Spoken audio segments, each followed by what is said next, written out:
is going to help with interpreting. Thank you all.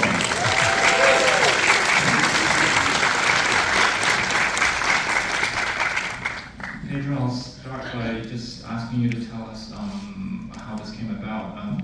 There's been talk of you doing an English language feature for some years, and you sort of tested the waters by making a couple of short films in English, both of which we showed, one of which was with Tilda. And I'm wondering what made you decide on, why was this the project, this Sigrid Nunez book, that inspired you to make your first English language feature?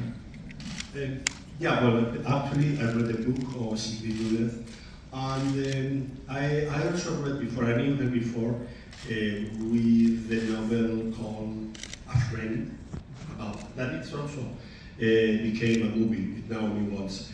And I was hooked about one situation, not the whole book, because Sigrid narrates in a way like it's going like that, and everything that happens, she meets in the street, and she meets the neighbors, and she meets cats, and she talks about the cats. I mean, it's very difficult to adapt that to one screen. So I made the choice of when the protagonist, Julianne Moore, I put also the name Ingrid, because Sigrid didn't give a name to them, and also she didn't give a name to the places.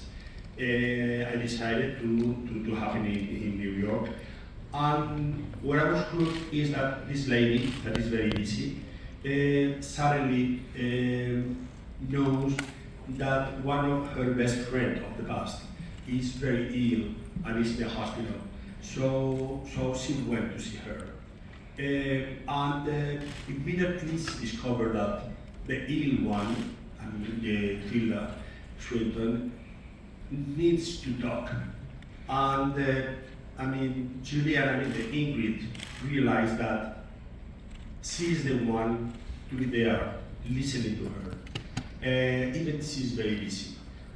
That was the beginning. And well, the second sequence, or second chapter that I was very interested. It was when Martha, Tilda, decides to make a proposition here, very close to us, in the Abyss 3. and that was the 2 points that I wanted to develop. And once I was writing the adaptation, I didn't know if that was enough to make a feature. But I never read again the book, because then it was just the script, what beside what I was going to say after. So that was the origin. Since you brought up that scene, I was going to ask you why you decided to set it in the lobby of Alice County. Well, many reasons. One is it's a tribute to you, because you were very generous to me. My whole career, this is really, I feel here like at home. And if there is a movie that is coming here, I will be very miserable. I will feel very unhappy. And also because I wanted, I didn't want to make a tourist movie, because New York is so beautiful to shoot that sometimes I was avoiding to make a wonderful view of but from this corner in our studio. That big wall, big window. You can see Columbus Circus, and also you can see these paintings, these pop paintings on the wall, just in front of the right side. That I think it was perfect to say we are in the heart of New York. And also the idea it was that they came to see Trip to Italy, Viaggio to Italia, by Rossellini, that is one of my favorite movies. And also, it was very moving and I think we recorded that part, because also Sigrid came. Sigrid was very, very interested looking at them, selling, because that part of the dialogue belongs to Sigrid, and she was very moved. She was the whole day with us, And also, I mean, just for me, it was, I mean, I have so many memories that all of them were, I mean, accompanying me in that moment. And also, as I tell you, it was a way for me to say thank you so much. Thank you. I wanted to bring in your amazing actors, and maybe you can talk about both Tilda and Julianne, because I think this is a film that's so much about female friendship, and it's not just about each one of them.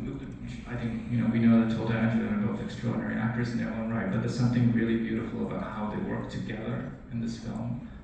And I was wondering if it's a duet, and I'm just wondering how you thought of putting them together, because it's that connection, how they look together, how they look at each other, how they are with each other is so important throughout the film.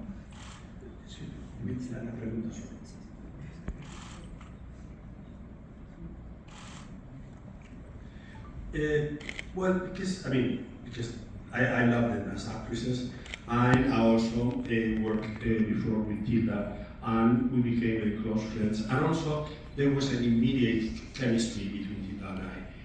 Fortunately, I mean, the first time that they see each other, they were like an epiphany for them. I mean, since that moment, they start talking, and they keep on talking during 5 months. There was a moment that I went to them and to say, there is any subject that you didn't touch, because they were talking all the time. Which means that there was an immediate chemistry between the two. And also, I choose them because physically they are very different. Also the characters are very different. Pero en cualquier caso son dos mujeres valientes. But in any case, they're two very courageous women. Cada una a su modo. Each one in their own way. Tilda se ha enfrentado a la muerte muchas veces. Tilda has faced death many times. Por su profesión como reportera de guerra. Because she is a war correspondent. Y Julianne es muy inmadura con respecto a la mortalidad. And Julianne's character is very mature as regards mortality. Entonces escribe relatos de autoficción acerca de este tema. So she writes self-fiction about this very topic. Entonces, que Tilda le haga la proposición de acompañarla en las últimas semanas para Ingrid es una gran aventura. So that the fact that Tilda asks her to accompany her for these last few weeks of her life is really a great adventure for her. Ella en el fondo también es una aventurera como Martha. Because in the end, she's also an adventurous, someone adventurous like Martha. Cuando te decides por un casting, lo haces a base de intuición. And when you decide to cast people, you do it based on intuition. No hay una forma, como te diría, exacta de decidirte. Lo haces por intuición. Yeah, there's no precise science. You do it by intuition. Pero mi intuición funcionó muy bien en este caso. But very well. Because it is very important that they became very close friends, because that friendship it is in the screen, and also the movie talks about mortality, but also talks about the empathy of someone to be close to someone, because sometimes this is the best you can do for a friend. Even without talking, you don't need to talk. Probably what you need is just to know how to listen, and that is the more difficult part of Julianne's character, and I think only the great actresses knows how to listen, and the spectator can see in their eyes what the other character is saying. So I got the intuition that Julianne was perfect for that, and really she was perfect for that. And also Tilda has this kind of, body that looks like, you should always be, right? I feel so envious of and also of their nature. And I was telling them, I mean, in the 2 weeks or 3 weeks, I don't know how, that we were in Venice, and I gained 3 pounds, and they are the same. They don't gain any weight. It's a privilege. So Tilda always reminds me like someone from other dimension. That it was also perfect for this courageous woman that also can talk about war, can talk about death, can talk about loneliness, can talk about everything that is losing with the illness, and with this kind of dignity, and also celebrating everything, every small detail of the daytime. So, thank you, girls, and thank you, John. Because also I wanted someone that was before with the 2 of them. So Johnny was also the perfect person having an affair with Tilda and with Julianne. And thank you. I'd love to hear you all talk about your response to the material and working together. Tilda, maybe we'll start with you. Well, I had the privilege to have worked with Pedro before on the Human Voice, and I'm trying to remember some exotic story, but there isn't one. He just sent me an email with this script. And then, importantly, we had a conversation about, well, it wasn't even a conversation, it was a question. Who could be Ingrid? And I remember this moment of trepidation, because I had a name in my head immediately. I had a face in my eyes, and I thought, I'm going to have to do it. I'm going to have to be honest with Pedro, and what if he says another name, or if he gives another list? And so I pressed send, and he had sent the identical name back to me, so our emails crossed.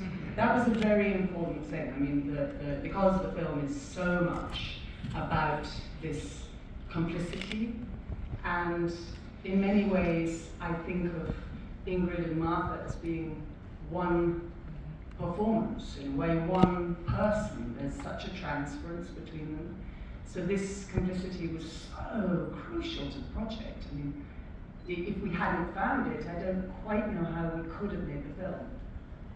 But my response was immediate and so grateful, because not only was I wanting to work with Pedro again, not only because I worship his cinema, but because seeing him every day is such a pleasure, and that's what life's about for me. But the film is about something. It's sort of the next level of his work, I believe. It's about, as usual, not looking away, and it's about fellowship. And it was important that those of us who made it were swimming in that water. And so finding these colleagues was everything. Julianne? Yes, for me too, it was just yes. It was an email out of the blue from Pedro saying that he was making this movie with Tilda and he would like me to join them, and I was absolutely astonished, really flabbergasted, and I thought, it's like I opened it up, shut it, opened it up again, it's still there. I had been such an admirer of his for such a long time, and of Tilda's as well, so it was an incredible gift. And I think it's so interesting. I think about the nature of the human condition is sometimes solipsistic. You don't know if you exist. You're always like, could I be imagining all of this? Am I completely alone? And I think the only way that you know that you're not alone is when someone else is witnessing you. And so that's what's so profound about this film, and about what Tilda said about the fellowship too, is that all these people gathered together to make something, to prove that we're not alone, to prove that we lived. And I think that experience, so often I think that's one of what Pedro's movies are about. How do we witness the human condition in all of its kind of humor and fallibility and depth. And that's what this was, It was that wonderful experience of witnessing someone else's humanity.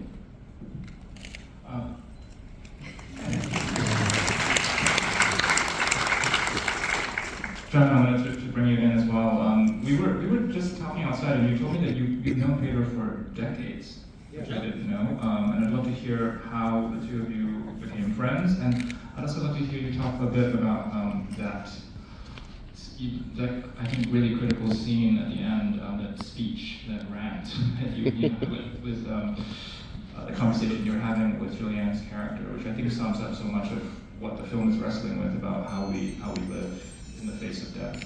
Yeah, well, I know Pedro since 1992.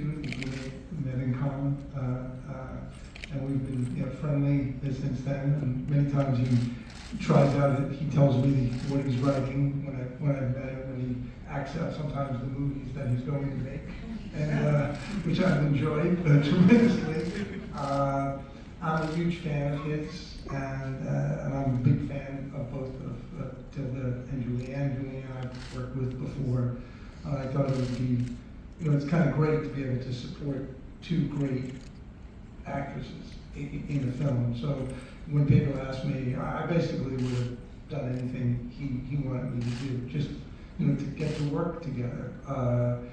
And I do think the film passes the smell test when it comes to how you navigate this part of life, which we all have to do. And I actually received his script right after going through something that was, a big loss in my life. And so it was really fortuitous. And I thought it was so sensitively done that I wanted, to be a part of it.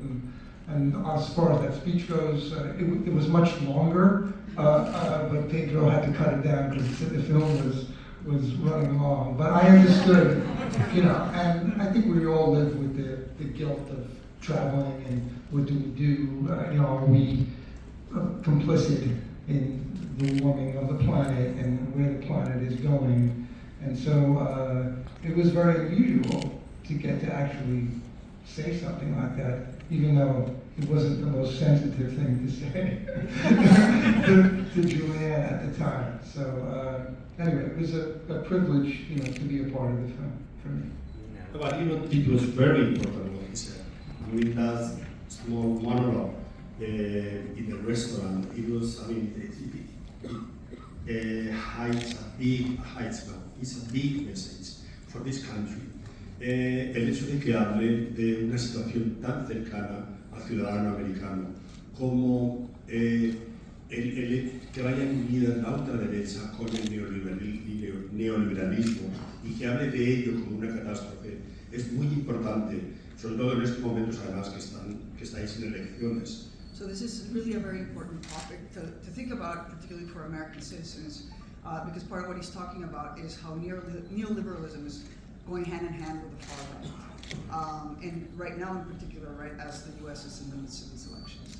Y resulta un poco antipático hablar de una especie de apocalipsis junto a una mujer a la cual todavía le gusta mucho y que está viviendo su personal apocalipsis. And it's maybe bad taste that he's talking about the apocalypse in front of a woman who he's still attracted to, and also a woman who's going through something similar to an apocalypse. Pero no solo el mensaje de él es muy importante, políticamente hablando, pero también le da al personaje de Julianne la oportunidad de enseñarle cómo uno puede vivir en esa situación. O sea, por supuesto, ella dice, es doloroso. Yo estoy viviendo con una mujer que me la voy a encontrar muerta en cualquier momento, pero he aprendido con ella a celebrar cada minuto del día con el mismo entusiasmo que ella lo hace. Es muy importante, para mí esta conversación es esencial.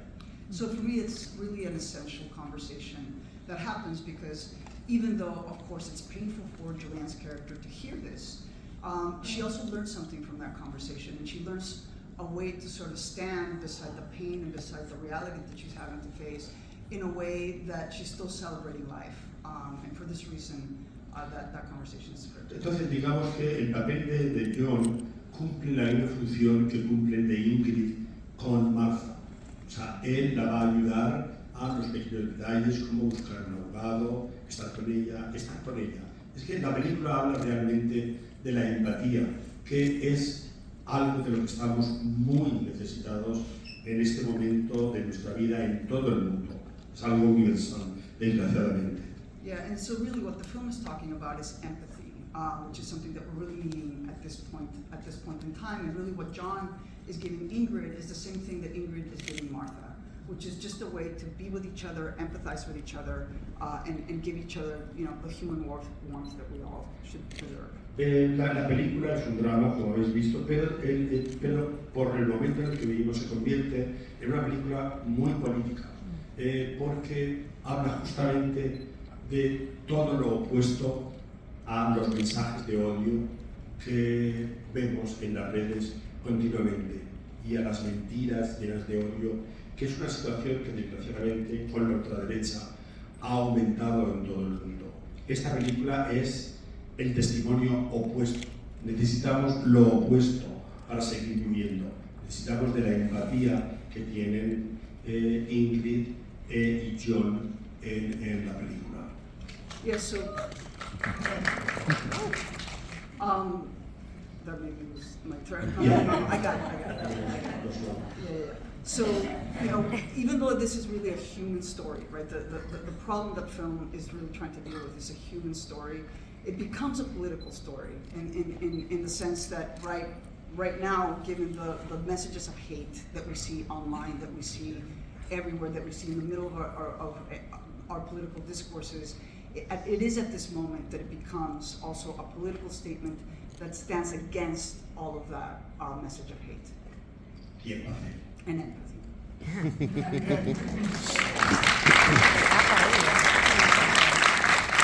I'm going to just ask one more question and then we'll open it up. One thing that really struck me about the film is the degree to which books and movies are just woven into the lives of these women, and in a way that isn't just referential or they're not just citations, but the film overflows with them. And I think in a way that really suggests that art isn't an escape from the world, but a way through the world. And I found that really moving, and I was wondering if you could talk about some of the things that the film references, like James Joyce, Edward Hopper. The list goes on, but I'm just wondering about that choice.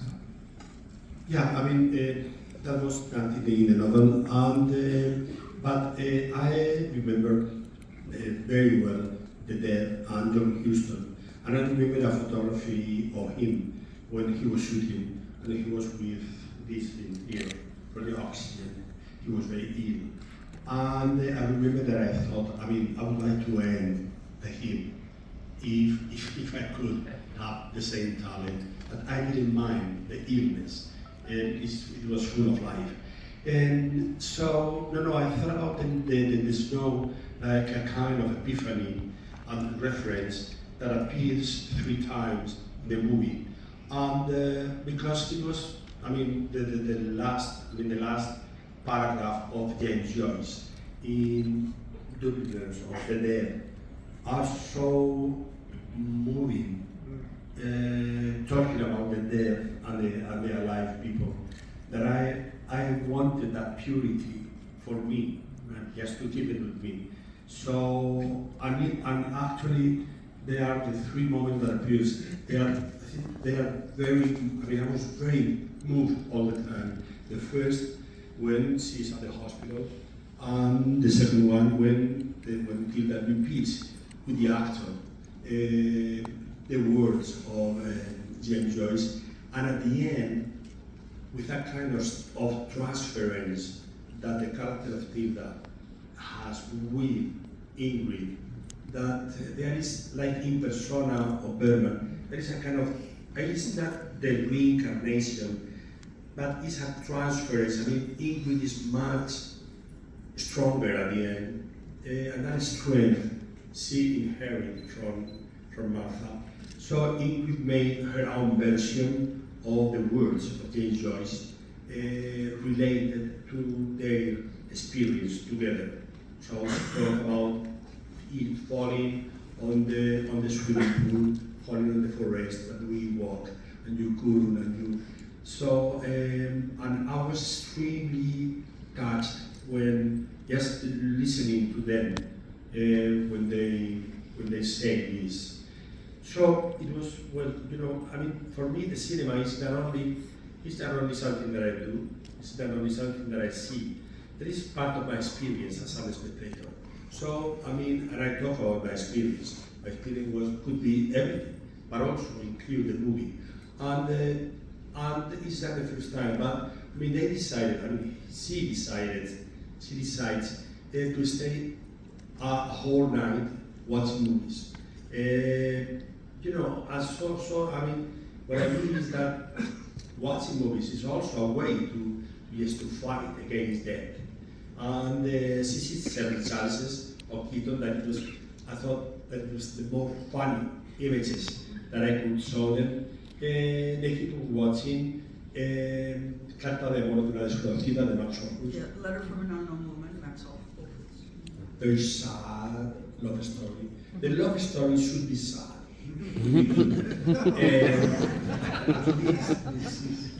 One that I like. And also at the end, she's, really growing us. Oh, you told me that you will have the death. You said, oh yes, I think I can. You wanna see it? Yes. You see the lady want to keep on. Yes, it's just. And then I didn't tell them, but after shooting that, she said the last lines with the actors. So I made mine the John Huston piece, and then Julianne just looked at the window, and that was really very important to say. It's dawn, and you are alive.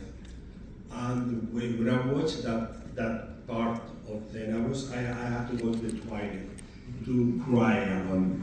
Because this is ridiculous that our director is crying. Because it's that serious. But I was very moved by then. And so as I told you, the movies are part of our lives, and it means many things. Many things. And in my filmography, they are very important to tell, to not only the name, but sometimes the characters explain themselves, just telling the story of one movie. Okay, we'll take some questions. Okay. It's quite hard to see from the stage, so maybe the mic runners just want to go to whoever has hands up.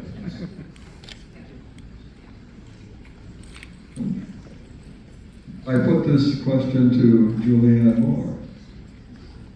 The title of Sigrid Nunez's novel derives from a quote by Simone Weil.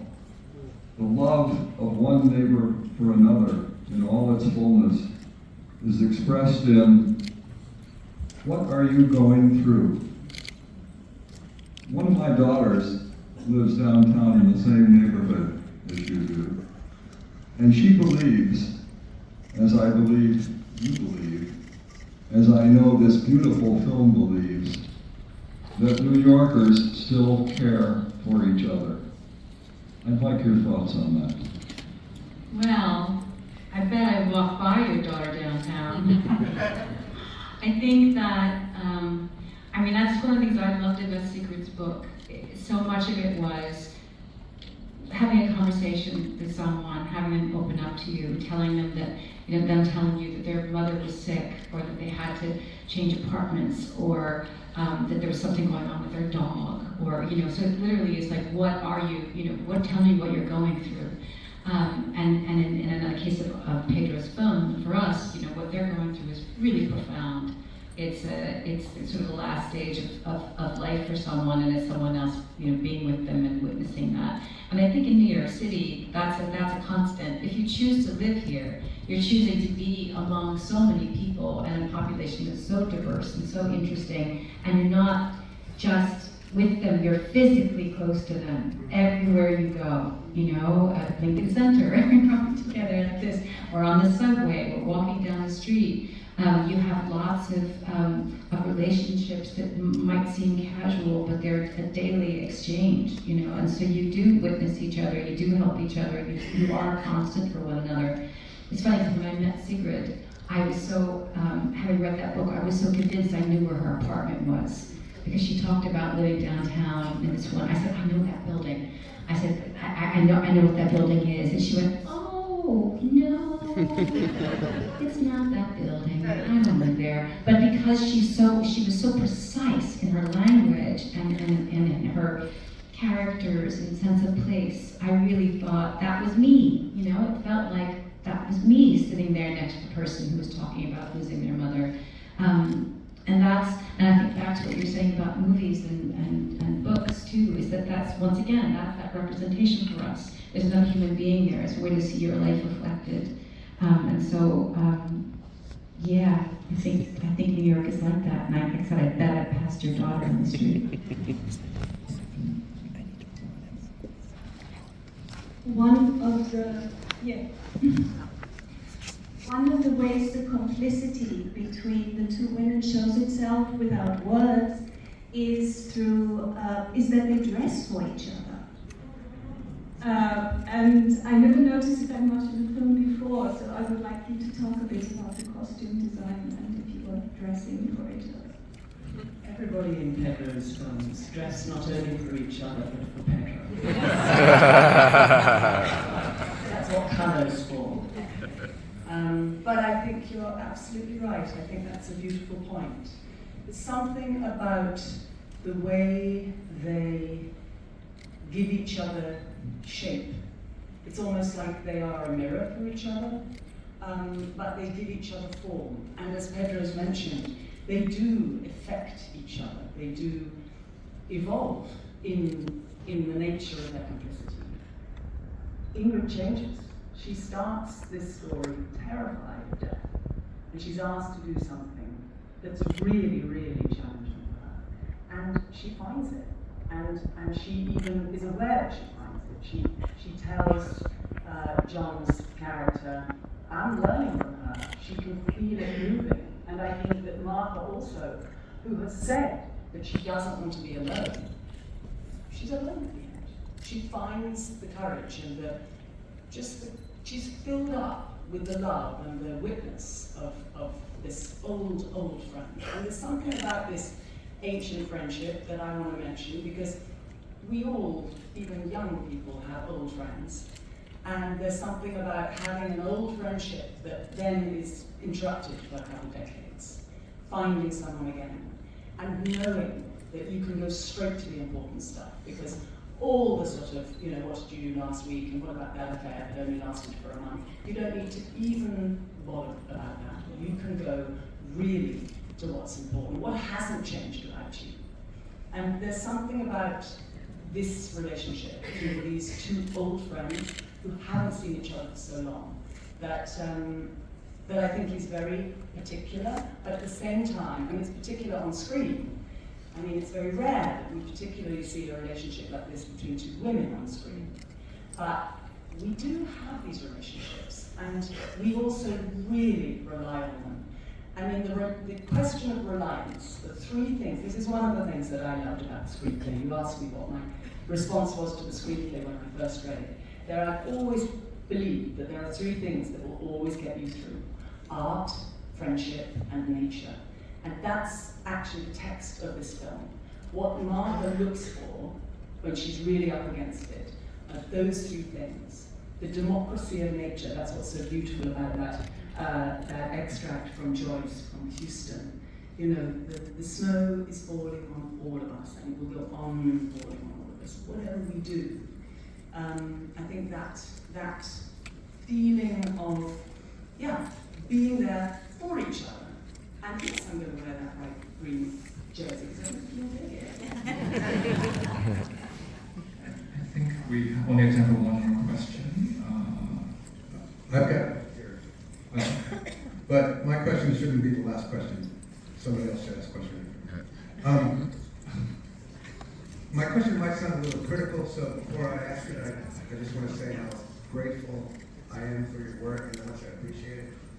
This movie included, and particularly the most recent one. This is kind of a small point, but it still bothered me.